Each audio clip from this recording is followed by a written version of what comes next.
اعوذ باللہ من الشیطان الرجیم بسم اللہ الرحمن الرحیم۔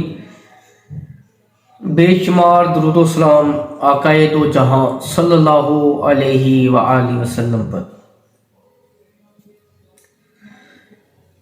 آج ہمارا درس نمبر 10۔ پیچھے ہم ادب اور بے ادب کے متعلق پڑھ چکے ہیں۔ ناشکری اور گستاخی کا بھی درس ہو چکا ہے۔ اب آگے چلتے ہیں بادشاہ کے قصے کی طرف۔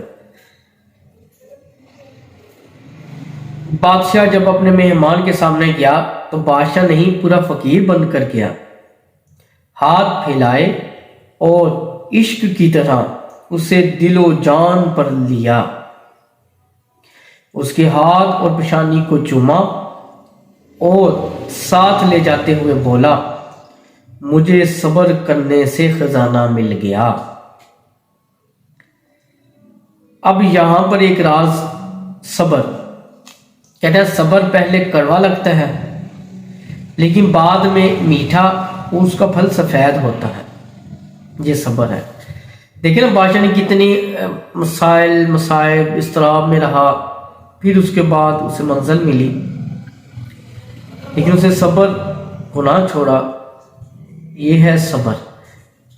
ہمارے لیے یہاں پر سبق یہی ہے کہ صبر کے دامن کو نہیں چھوڑنا چاہیے، صبر کو مضبوطی سے تھامنا چاہیے۔ آج کا جو ٹاپک ہے وہ صبر پر ہے کہ صبر کا پھل بہت زیادہ میٹھا ہے، بہت زیادہ۔ پہلے کڑوا ضرور لگتا ہے، پہلے مسائل بہت زیادہ محسوس ہوتے ہیں، بہت ساری ذمہ داریاں محسوس ہوتی ہیں کہ اب یہ کس طرح ہوگا، یہ مصیبت آ گئی، میں نے اچھا رستہ اختیار کیا، اب یہ مشکلات میں مشکلات آ رہی، میری روزی تنگ ہو گئی ہے، میں بیمار ہو گیا ہوں، لگتا ہے اپنا یہ کام ٹھیک نہیں ہے، مجھے یہ چھوڑ دینا چاہیے۔ تو یہاں پہ مولانا صاحب رائے سلوک والوں کے لیے یہ سبق دے رہے ہیں کہ درویشو، عاشقو، اس بات کو غور سے سنو، جب بھی رائے سلوک پر چلو تو مصیبتیں، مسائل، مصائب، اذیتیں، بیماریاں آئیں گی، ان کو برداشت کرنا ہے۔ یہ کبھی نہ سوچو کہ تم رائے سلوک پر چلے ہو تو مال ملے گا، عزت ملے گی، وہ ملے گا۔ ملتا ہے، بالکل ملتا ہے یہ سب کچھ، مگر ایک وقت کے بعد۔ لیکن اس سے پہلے، جس طرح گھڑے کی آپ نے کبھی مثال سنی، گھڑا بنتا کس طرح؟ ایک واقعہ ہے کہ وہ ہیر گھڑے پر بیٹھ کے گئی، غالباً جب وہ گھڑے پر بیٹھ کے گئی تو عاشق نے کہا، گھڑے تیری کیا ہی اہمیت ہے،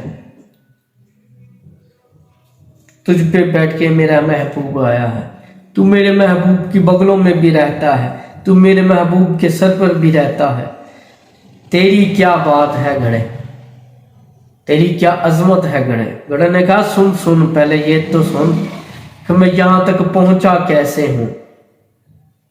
پہلے میں ایک خاک تھا، پھر مجھے گوندا گیا پانی ڈال کر، پھر آگ میں مجھ کو پکایا گیا، پھر مجھے سانچے میں پہلے سانچے میں ڈالا گیا، مجھے وہ شکل دی گئی، مجھے پہلے پھر ڈھالا گیا، مجھے شکل دی گئی، پھر مجھے آگ میں تپایا گیا، پھر بھٹی سے مجھ کو نکال کر کھٹکا کر دیکھا کہ میں پکا بھی ہوں کہ کچا ہوں۔ اتنی منازل طے کر کے میں محبوب کی بغل میں آیا ہوں، تو سمجھتا ہے کہ میں یوں ہی آ گیا ہوں۔ اب اس واقعے میں بہت راز ہے کہ واقعہ جو ہے کہ دیکھیں سلوک کی منازل کے میرے پیر بھائیوں، درویشوں، سب سے پہلے پکایا جاتا ہے۔ آپ خوش نصیب، آپ کو چنا گیا ہے۔ مشکلات آئیں، مصیبتیں آئیں، مسائل آئیں، کچھ بھی آتا ہے تو خدا را گھبرائیں نہیں۔ روزی تنگ بھی ہو جائے تو یقین رکھیں، میں پچھلے درس میں بھی بتا چکا ہوں، اللہ پر یقین رکھیں، کبھی بھوکا نہیں سونے دے گا آپ کو۔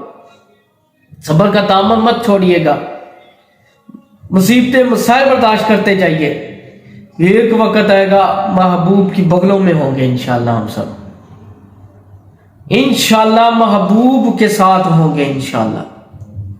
جن کے لیے اتنے مسائل مصائب ہم برداشت کر رہے ہیں، کل وہ ہمیں ضرور چنیں گے، ضرور سینے سے لگائیں گے۔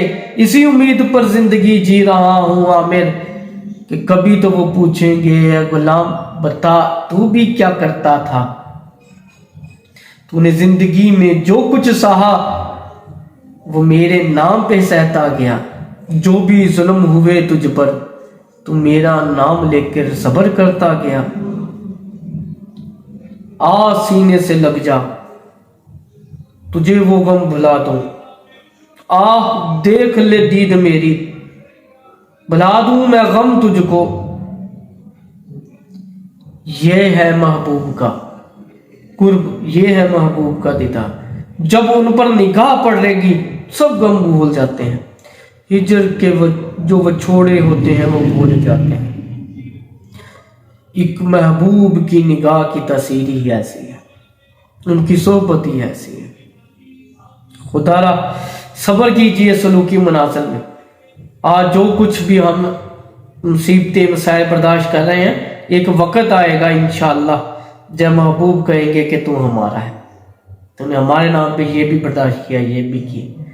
یہی تو روحانیت کی ایک منزل ہے نا، کہ اس تک پہنچنے کے لیے دوسرے نمبر پہ اگر ہم اس کو دیکھیں تو دوسرے نمبر پہ اس میں یہ ہے کہ اسے جانچنے کے لیے اگر کسی چیز کو اپنا بنایا جاتا ہے نا، اسے جانچا جاتا ہے کہ یہ سچا ہے یا نہیں۔ اب جو سچا ہوتا ہے وہ صبر کرتا ہے، جو سچا نہیں ہوتا وہ ٹوٹ جاتا ہے۔ غلط رستوں پر نہیں چلنا، سلوکی ان منازل کو سمجھنا ہے اور ان پر عمل کر کے ہم نے اس منزل پہ پہنچنا ہے جس پہ پہنچنا مقصود ہے، ہمارا مقصد ہے ہمارا۔ اب یہی ہمارا ایک مقصد ہے، تو صبر نہیں چھوڑنا، جتنے بھی مسائل مصائب جو کچھ بھی آ جائیں، یقین کیجئے منزل ضرور ملے گی۔